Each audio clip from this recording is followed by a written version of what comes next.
Hello बडी, तका हाल है। नहीं, वाहियात नहीं, बल्कि इसे कतई जहर वाला जाहिल कहा जा सकता है, क्योंकि वाहियात तो इसके लिए थोड़ा इज्जतदार शब्द हो जाएंगे और इज्जत इन जैसों को पसंद नहीं। देखो यार, मेरे अनुसार दुनिया में 4 तरह के लोग पाए जाते हैं। ए, अनपढ़ पर समझदार इंसान।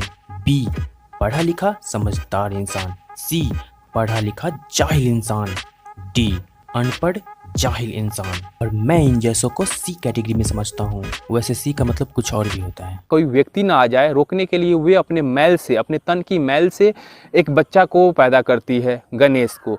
शब्दों को जोड़ सुसज्जित कर बोलने आ जाए तो इसका मतलब ये नहीं कि तुम बहुत बड़े ज्ञाता हो। क्या तुम्हें संस्कृत आती है? क्या तुमने वेद पढ़ा? क्या नहीं। क्या तुमने पुराण पढ़े? नहीं। तो फिर बाल उखाड़ने के लिए आ जाते हो मुंह से हकते हुए कैमरे के सामने। ये कोई हार मांस की साधारण औरत नहीं, वे महादेवी पार्वती हैं, कुछ भी कर सकती हैं। आइंस्टीन के अनुसार जिसका दिमाग 100% की उपयोगिता में आ जाए वे ईश्वर के समान बन जाते हैं। समझ में आ रहा है? ईश्वर के समान, वे खुद ईश्वर हैं। रही बात मैल की, तो जो इंसान रोज नहाता और साफ सुथरा रहता है उसके भी रगड़म रगड़ाई करने से मैल निकलेगा ही। और वो मैल नहीं बल्कि शरीर की चमड़ी की कोशिका होती है, जिसका उपयोग करने हम इंसानों को नहीं आता है, पर ईश्वर के लिए। पर 1 मिनट, हमारे गणेशा कैसे रंग के हैं? गोरी। और मैल का रंग कैसा होता है? मटमैला। भोसड़ी के तेरी कॉमन सेंस तो गई माँ चुदाने।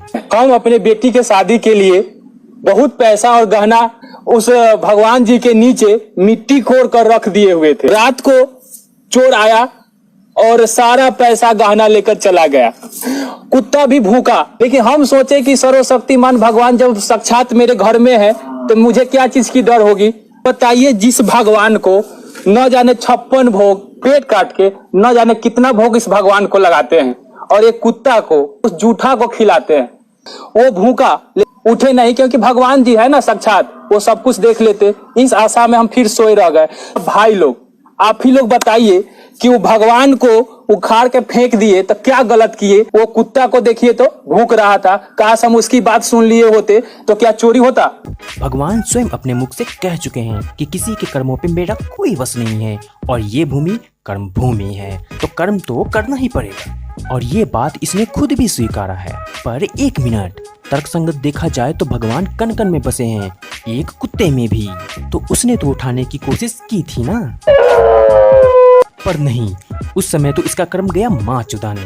दिखाएगा तो वही ना जो ये चाहता है। इसके कहने का मतलब ये है कि भगवान स्वयं प्रकट होते और चोरों से पैसा छीनकर इसके कान में डंडा डालकर तोड़ देते और बोलते, ये ले कर्महीन, तेरा पैसा बचाया मैंने। अबे भोंसड़ी के चुल्लू भर मुंह में डूब मरो। थोड़ा समय निकालकर बस एक बार श्रीमद् भगवत गीता पढ़ लेते तो यूं जिंदगी परेशानी में ना गुजरती। आखिरकार तुम भी तो सनातनी वंशज हो, पता ही शर्म करते होंगे तुम्हारे पूर्वज ऊपर से ये सब देखकर। या फिर ऐसा भी हो सकता है कि तुम अपने पूर्वजों के बीज ही ना हो। जाते जाते आखिर में यही कहूंगा कि जाहिलों को समझाया नहीं करते, उसे उसकी उसी हाल पे छोड़ दिया करते हैं।